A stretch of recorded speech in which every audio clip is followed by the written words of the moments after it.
Taman vakıdınca yetiştirdik. Bordeyi yaptık. Şans sonra yakışır, yağmurcuk da yağsın. Ateşimizi de söndürecek. Survatkamız da kaynadı. Esla, hani yağmur geldi.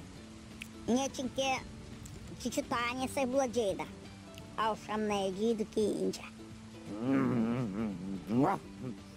Ben de kazandım bir yerdek bu da. İnancam gelmiyor sansın. İşten sonra o kadar hepsi tatlı gelir. Nice paskelle de. Yeriz. Nice paskelle de. Ama yorulduk nice mecide. Ama ne tatlı gelir hepsi açan kırda bulunarsın. O öyle de var. Ben açan küçüktüm. Benim babam getirirdi kırdan tavşan ekmeği.